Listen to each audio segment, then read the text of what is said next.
Hey everybody, I'm Ronan, that's Wadsworth, this is Cole. Welcome to Now Z here. End of 2017 edition, by which I mean it's the last episode I'm doing in 2017. And the thing that's been on my mind lately is a thing about social anxiety and how it can lead to self-sabotage. Something I've noticed about myself in the past few years, and something that's been true for a very long time, but something I just actively noticed in the past couple of years, is that it is often difficult for me to take place in certain group bonding rituals. And I started noticing this in the context of, the place where I do a lot of my socializing, which is on the internet. And you get these memes that go around. The most recent one that was going around my circle of Facebook people was share a memory of us. So a person would post and say, whoever you are, however often we talk, post some memory of me. And I've been watching all these posts show up on my feed, watching them go by, and I haven't participated. I haven't posted my own post like that.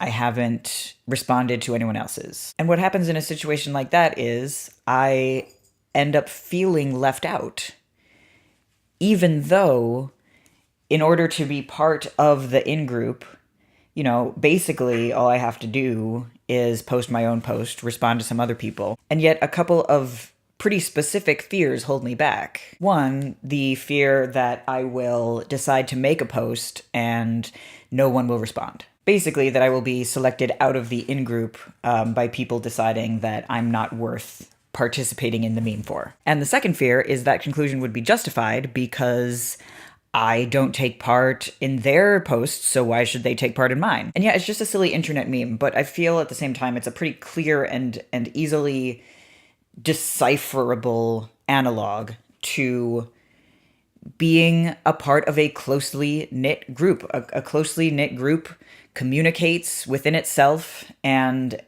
nurtures itself emotionally. The different participants engage with one another on an honest and vulnerable emotional level. They share with each other, and that's what creates the emotional bond. I psych myself out of taking part in those sorts of rituals because I am afraid that I lack the emotional spoons, the ability to be present and vulnerable with another person and sustain it. I'm afraid that I lack enough of that quality to be able to give back to people what I'm asking of them. And so I opt not to take part. And so I am still left with that longing for connection and community.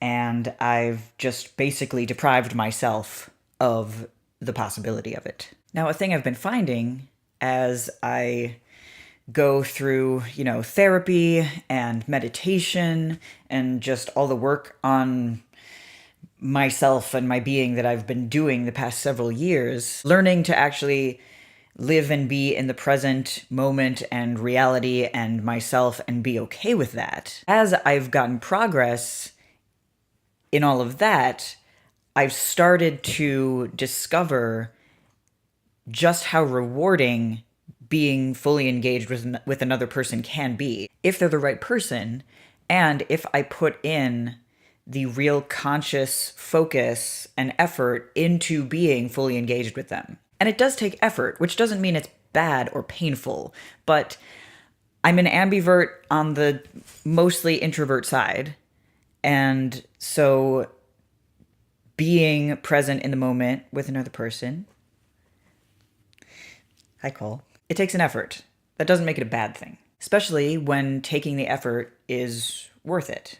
It's one of those things that's hard, but rewarding, like exercising or learning to meditate. And so, I've been pretty lax about making any New Year's resolutions for 2018. The past several years, my resolutions have basically been to keep doing the things that I'm already doing and keep improving and progressing in those areas. I do know next year I want to read more.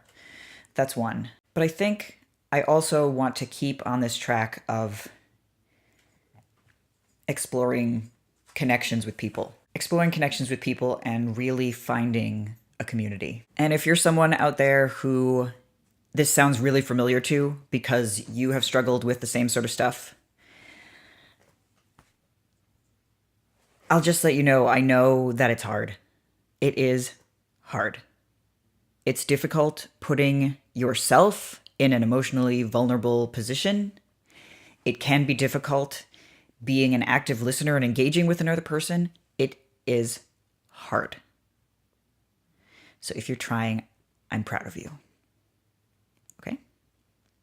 Well, that's all Wadsworth and I have for you this year. I do plan to keep making vlogs in 2018.